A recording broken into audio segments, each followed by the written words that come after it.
guys, it's Joy, and if you saw the title of today's video, today we're going to be talking about the medical implications of being not just a woman, but more importantly, being a minority woman in society and having a health complication or being ill.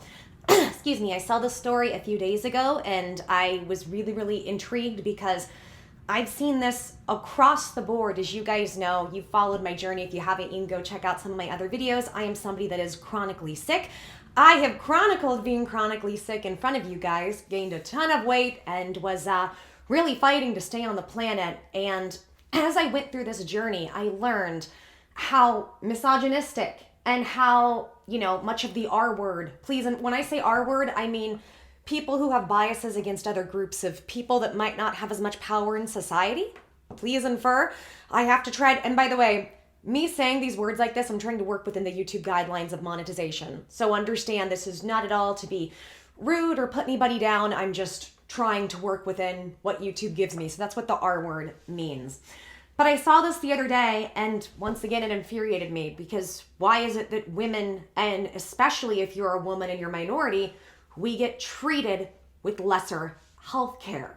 What is going on here? So first of all, guys, if I sound a little funny, I think I have a little cold. Like I have lymph nodes swollen and my throat is hurting and my ear is hurting. Not a big deal. I've got my eardrops. But if I sound a little more like a man today, that's why.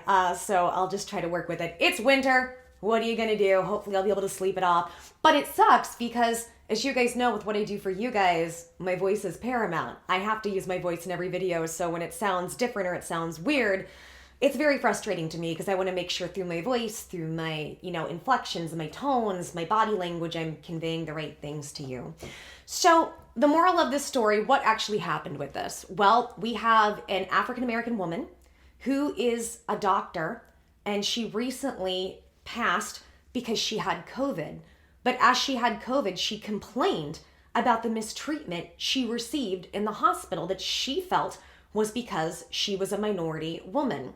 And guys, it's not just this woman. And the reason this is becoming a bigger story is because we hear from minorities that this happens, but we don't listen a lot of times to minority voices, unfortunately. This is a woman who's actually a doctor.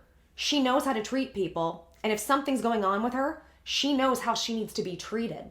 And the doctors there still fought with her on the treatments that she needed to get to be able to function or to get better.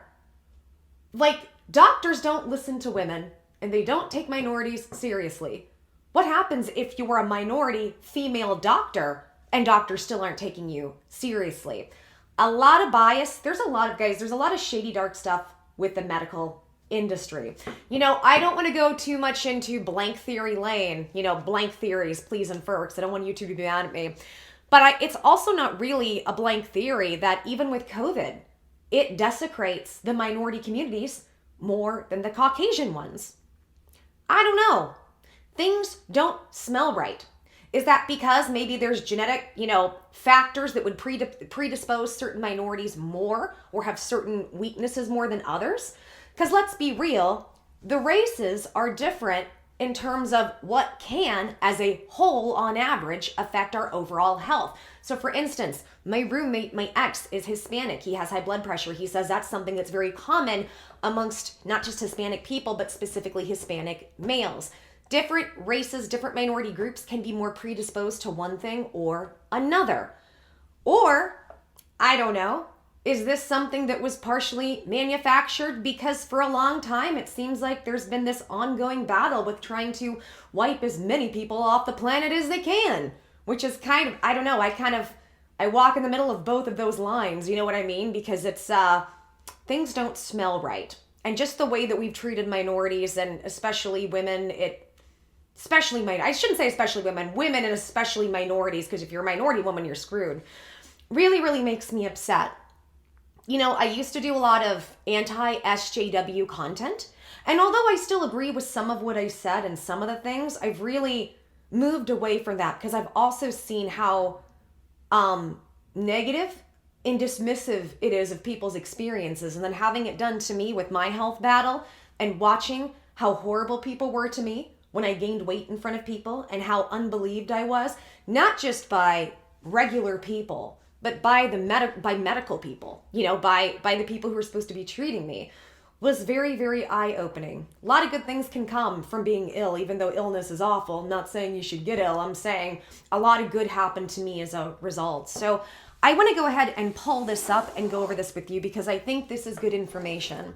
The thing I want you guys to take away from this, if you're battling chronic health issues, if you're battling some type of mystery illness, and either you're not believed, people aren't taking you seriously, you aren't getting treated, my main message for you is if you are in the right place to do it and you have the right tools to do it, keep fighting for yourself. Keep advocating for yourself. If you don't fight and advocate for yourself medically, I promise you almost none of the doctors or nurses will. It would be a rare doctor or nurse that would step up on your behalf and advocate for you. Most of the time with many of these doctors, especially family practitioners, guys, they're not specialists. They are, I will say this as nicely as I can, many of them are just modern day drug pushers that either push drugs on you or push you onto specialists. I'm not saying they don't have any medical knowledge, they obviously do, but many of them, for you, getting patients in, it's turning tables, is what we call it. Like when I was serving, you want to get people in and out, get people at the table so you can make more money. The more times you can turn over your table, the more money you can make. Many doctors, not all, there are a lot of good doctors, but many doctors are going to come at their medical practice as more of a business in turning tables. And especially if you're a woman, the first thing you're going to be told many times, if you're having issues, you're anxious. You're anxious. This happens across the board. I have a major heart condition that I was told you're anxious for years and gaslit about, all because I had lazy doctors who didn't want to do the work. And it's weird because I even had specialists that just got lazy. So I'm telling you, make sure and advocate for your own health. And remember, if a doctor tells you you can't or you won't, you can't get better, you won't get better, if you are in the right place with the right tools, keep pushing. Because had I listened to my doctors, even the one that diagnosed me, I would have not been where I'm at now. And I love the doctor that diagnosed me. He's fantastic. I'm so grateful to him. But he said, you'll never be fully functioning. We're going to get you as far as we can. And I've gotten so much further than they think that I could.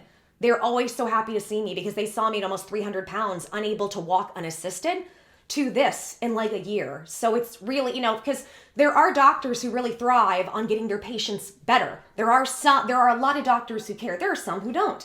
Remember, somebody can get a medical degree and they were Joe Schmo down the street that didn't have that great of grades, but still was able to get into college and drink their way through. In fact, interesting enough, I was on Facebook and one of my Facebook friends was just complaining that they had a leg injury. The leg injury at the hospital was wrapped incorrectly. She tried to tell them something is wrong. They didn't listen to her. They dismissed her. Now she's got a leg issue and has to have surgery 5 weeks later because she's finding out she was correct. They didn't do things correctly. So I'm saying, don't be scared to question your doctors. We have this philosophy that, we've kind of looked at like doctors and lawyers in society. I think this is changing some over the years, which I'm happy about, as these most prestigious of titles as something to be because you're going to make a lot of money and you're in this great position. And we kind of look at people, we kind of get intimidated by somebody in a white lab coat. Guys, remember, there are so many new mystery issues and illnesses that are coming up. Autoimmune, fibromyalgia, they didn't recognize until about the last decade or so.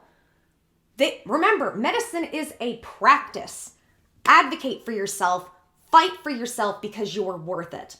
That's what I always want to impart in these videos. Sorry for the little diatribe. It's just, this is a topic I'm very, very passionate about. And I feel like before I leave this earth, right, a lot of my life has been taken from me due to horrible people, me figuring that out, and a combination of chronic illness. And both of those things were a cycle that went hand in hand. And I feel like I want to do as much as I can to educate and empower people and women of color, if I'm, lucky enough to be in that position, to fight for your health and fight for what you know is right for you.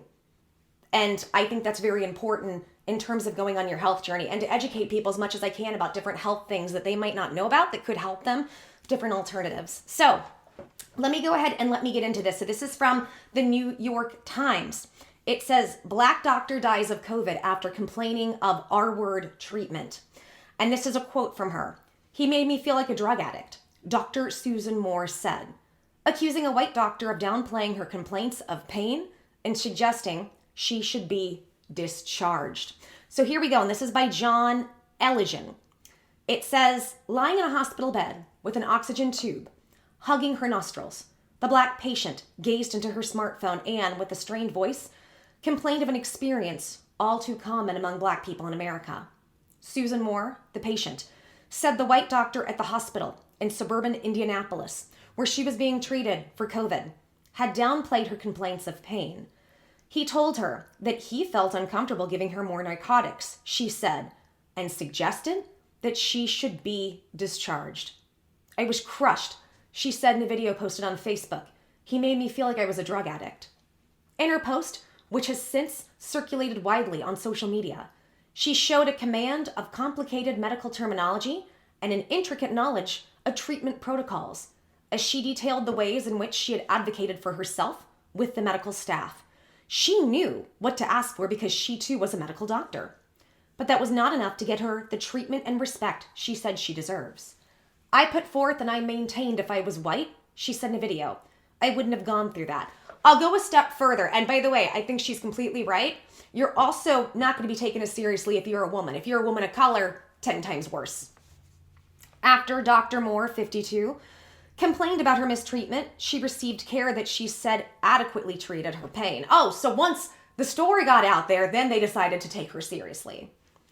She was eventually sent home, and on Sunday, just more than 2 weeks after posting the video, Dr. Moore died of complications from COVID, said her son, Henry Muhammad.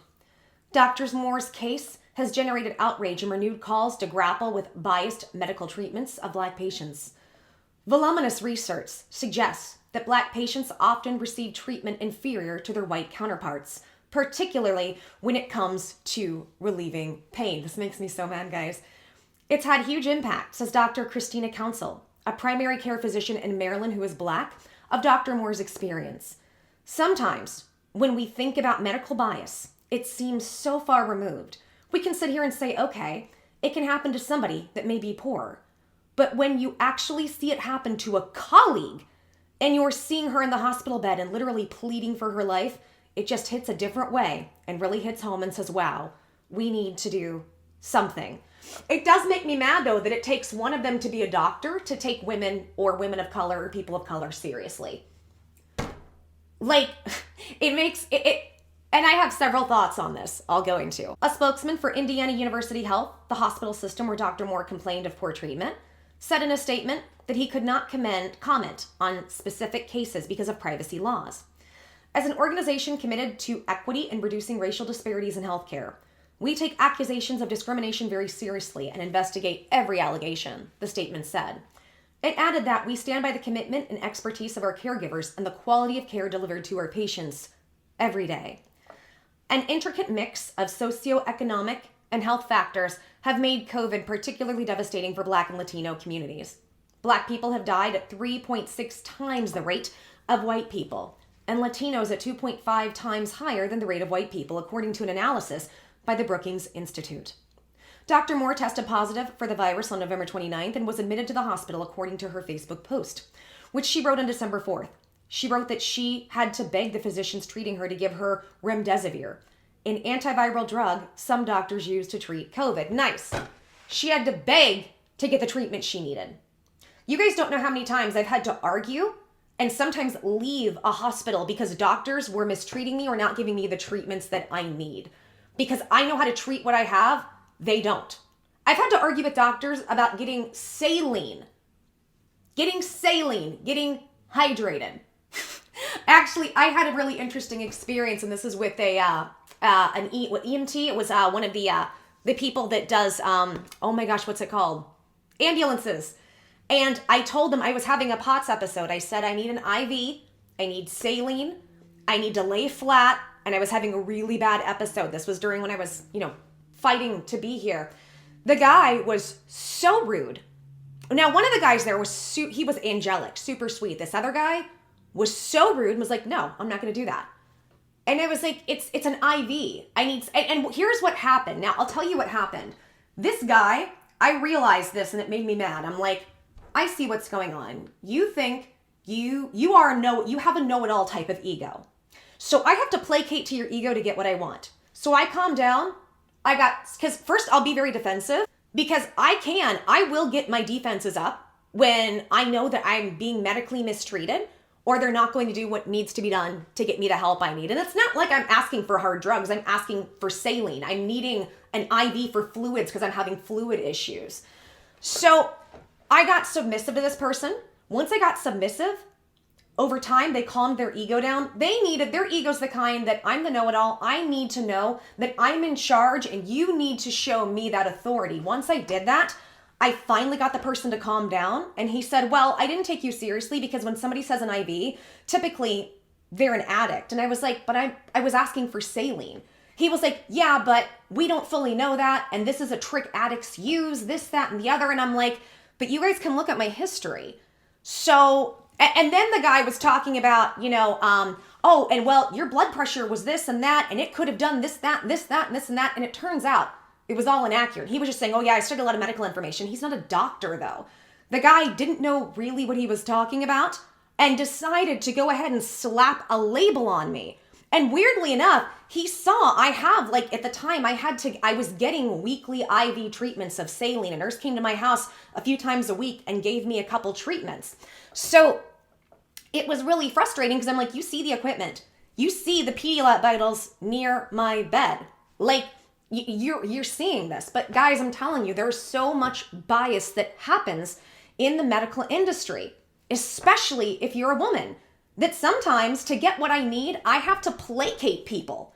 I have to let them know, okay, your ego's in charge, and then do everything I can to manipulate them to make sure that they get me the help I need. Just like hydrating me. So I can't imagine not just having people where you have to beg, because guys, because I can already hear the bias for some people. Well, she's wanting hard narcotics. Okay, why is she begging for remdesivir? Why am I have to beg for somebody to take me seriously so I can get an IV so I can get hydrated when I'm having a POTS episode? And that's the only thing that's going to help me as quickly as possible to get me evened out. Or I'm having gastroparesis and my system is really struggling and I'm at a severe point of dehydration. I'm just saying this happens across the board, especially if you're chronically sick. Or like I said, if you're a minority and you have an issue, good luck. Not only is the mortality rate for women skyrocketing in this first world developed country, but it's even worse for women of color. So it says, Dr. Moore said she received a scan of her neck and lungs after her doctors denied she was short of breath. So guys, it's not just she was asking for pain medicine because of what she's going through. They weren't going to do x-rays and scans because they denied her symptom. Come on. It makes me so mad. Despite her telling him she was, and after he told her he could not justify giving her more narcotic painkillers. The scan detected problems, pulmonary infiltrates, and new lymphadenopathy, she said. I hope I said that right. And so she began receiving more opioid pain medication. But she said she was left in pain for hours before a nurse gave her a dose. This is how Black people get taken off the planet. When you send them home and they don't know how to fight for themselves, Dr. Moore said. Bingo. And she knows the medical terminology. She can show her credentials. With me, typically they see a woman in my pajamas struggling. Sometimes they've even struggling to get the words out. But most of them don't know what when I go up to the ERs, I'm lucky if any of them know what POTS and dysautonomia are. Some of them will have an understanding of POTS. They don't know dysautonomia. I have to instruct them. This is what I need. I need Benadryl because that calms the reactions down depending on what's going on, why I'm there. I need an IV. I need this. To the point, guys, where when I have a flare-up, the last place I want to be is in an ER. I'd rather be at home where I can do what I need to do and monitor myself. Get the water, get the salt, get the yogurt, lay flat. And then let everything calm down. Sometimes it can take hours. As I've gotten better, typically it's within an hour to 2 hours. Things will kind of back and forth with my heart rate and my blood pressure going up and down. Sorry, this gets me hyped because it's just so frustrating to watch people be so mistreated. And I'm also somebody that fully believes we have the majority of the cures for diseases out here, for diseases and illnesses. We just don't get access to it because then they can't profit off of us. I fully believe that. Dr. Moore's experience highlighted what many Black professionals said they regularly encounter. Education cannot protect them from mistreatment, they say, whether in a hospital or in other settings. Born in Jamaica, Dr. Moore grew up in Michigan. She studied engineering at Kettering University in Flint, Michigan, according to her family, and earned her medical degree from the University of Michigan's medical school. She was no stranger to the challenges of getting proper medical care, said Dr. Muhammad, her 19-year-old son. She had sarcoidosis, an inflammatory disease that attacks the lungs, and was frequently treated at hospitals. So she's already predisposed. She already has inflammation, a disease that has inflammation that attacks her lungs. And yet they're not going to believe her when she says, I'm short of breath. That's disturbing. They don't believe her symptom, even with her history. Nearly every time she went to the hospital, she had to advocate for herself, fight for something in some way, shape, or form just to get baseline proper care, he said. Yep, same here. Same here. One of the last years I went to when I first started having gastroparesis, I had to tell them, let me know when you're about to flush, because they were going to give me IV fluids. Let me know when you're about to flush. Do it very slowly. The drip has to be slow for me. Anything that's too much for my body, I will black out. They didn't do it. Almost blacked out. Didn't get to have my roommate, my ex back there, who can be my advocate to help me in these situations. I would have been alone by myself with a bunch of doctors who weren't taking me seriously, who weren't listening to me when I said, this is what I need for my condition. It's very scary when you're chronically sick and to be a woman in the medical system. Especially, oh my gosh, it's just, again, 10 times worse if you're a minority.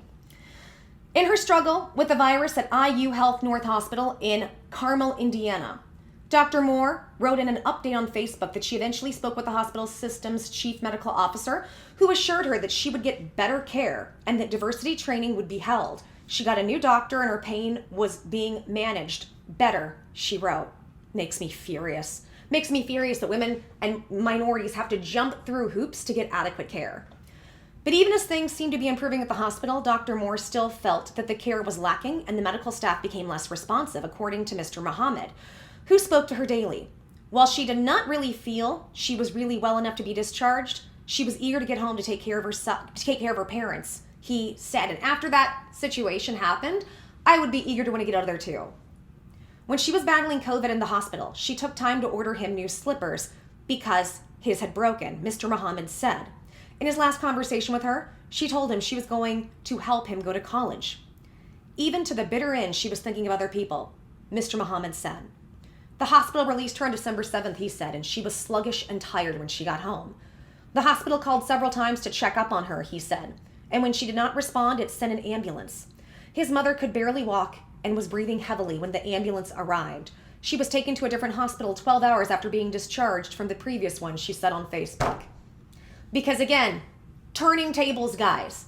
They look at us as dollar signs. They have certain minimum requirements they try to meet, and they will even skew the lines of when you're hospitalized to get you out of there and get that bed to somebody else, because that's more money.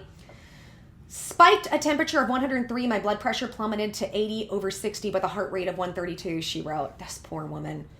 Dr. Moore described her care at the new hospital as compassionate, and she said she was being treated for bacterial pneumonia in addition to the virus. Because, you know, when she was short of breath, she's lying.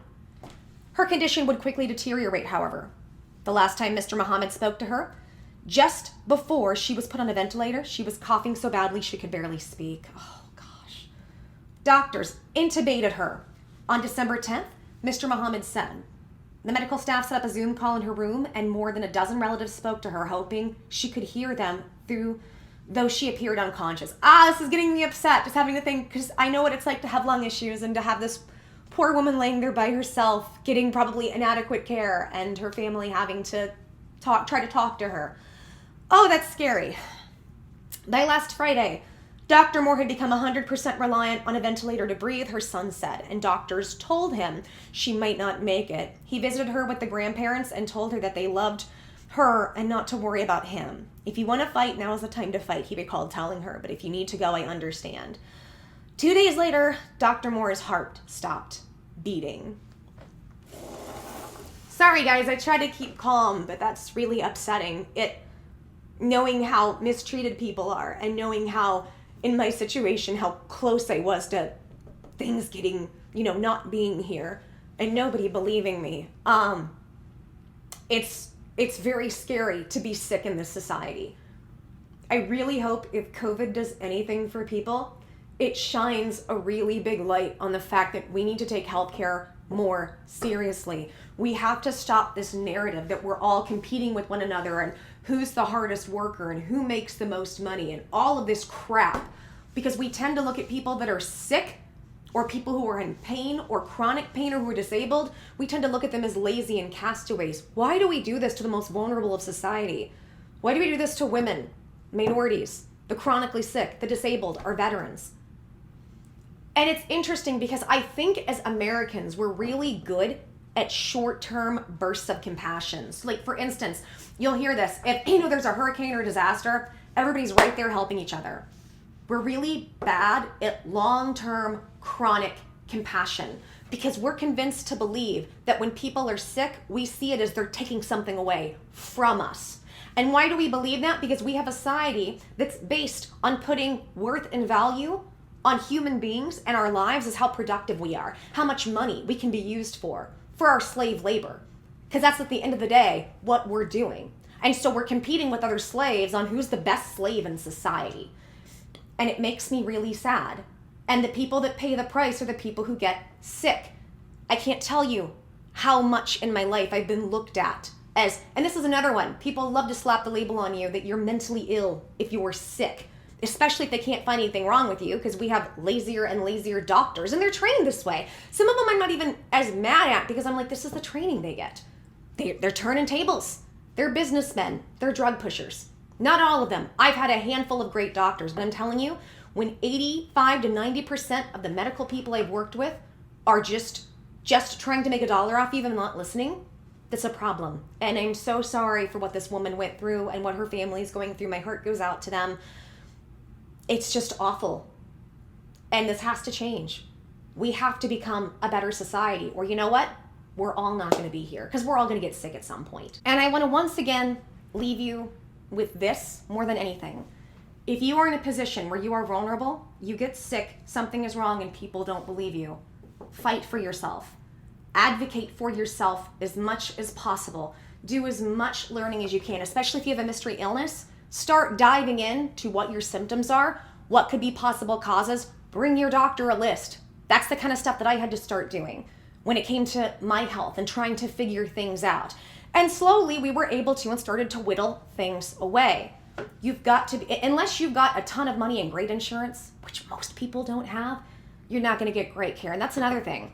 Why do minorities not get listened to and get horrible care? Well, many times their hospitals, their hospital systems are incredibly underfunded, the places that they can go that are accessible to them. And because they're minorities with not a lot of money, they're not going to put a lot of money into them. They're not going to put a lot of care into treating them. Treating the people equals money for the hospital. And I'm sorry, but the way we look at minorities, especially if you're a poor minority in society, you are a throwaway. And it makes me so mad that we have a society that's like that. It makes me so mad that people cannot afford insurance to get what they need. You know, even though it's not perfect, I've lived in places with universal health care in France. It's amazing. Like I had somebody I knew there who injured their foot.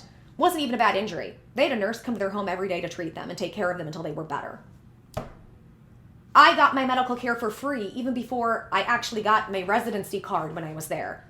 Because after the Second World War, they changed and they said, let's advocate more for the people. And that was something that happened in Europe. And now there are issues. I'm not saying there aren't issues, but at least there are solutions. You don't go bankrupt. Medicine is almost free over there. And the fact that we fight these ideas saying, oh, well, that's socialism or that's communism. What they do in those countries is a form of they have democracy and then forms of democratic socialism. We have democratic socialism here. We have forms of that. What do you think Medicare, Social Security, the Social Security.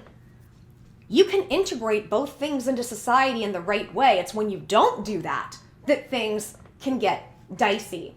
But I really hope as a society we start to put an emphasis on health and healthcare, because it could be you, your mother, your sister, your spouse next. And I don't wish that for anybody. So sorry this video was a little more serious in tone. I got a little hyped during it, but I think this is a reason to get upset that this happens to people, especially minorities, and keep fighting for yourself. And if you're at a hospital that isn't helping you and they're not listening to you, by all means, if you have every resource, get to one that will. Get to one that will. That actually happened to me with my first round of gastroparesis. They weren't listening to me. They weren't helping me. And I was in so much pain, I was yelling. And people were shushing me and being rude to me. And I was like, I am somebody who has an extremely high threshold tolerance of pain. If I'm on the floor and I can't move and I'm yelling, it's because I'm in so much pain, I'm about to leave the planet. I compare what I went through with childbirth. Now, not every gastroparesis flare-up is like that. My first one was horrible. I left that hospital. I went to another one, and thank goodness that doctor, even though the people were not nice to me there either, the doctor that was treating me knew what I had and actually had a relative who had POTS and dysautonomia. Thank God. Was so grateful for that. Do everything you can to advocate for yourself because you're worth it. Don't let these people gaslight you and put your worth down in society. Okay, guys, if you like this video, please help me out and give me a big thumbs up. Give me a big like, subscribe, hit notifications so you know when I upload videos. Let me know what you think in the comments. Have you had issues like this where you've been medically mistreated? Have you had issues of not being taken seriously for your symptoms? Have you had to advocate for yourself? I'd love to hear your stories. What do you think? Or do you think I'm completely off base? Tell me. I'd like to hear it. As well, guys, please share this content with people you think might like it. People who are chronically sick, people who have illness issues, people who might be at risk. I would love to get this information to as many people as possible. And go check out some of my other videos. I talk a lot about health. So I have videos on my specific health journey you can check out where I lost, how much weight is it? Like 130, about 130 pounds now over the last year, about 15 months. And how I was able to go from being chronically sick and not existing in the last year or so to where I'm at right now. So you can go check some of that stuff out. And then I have lots of other videos too where I talk about current topics. So, okay, I'm gonna go ahead and end this video here now, but I just wanna say thank you so much for watching. Thank you so much for listening. Till the next video, I'm wishing everybody lots of love and blessings and giving y'all hugs, mwah, and kisses. Bye, guys.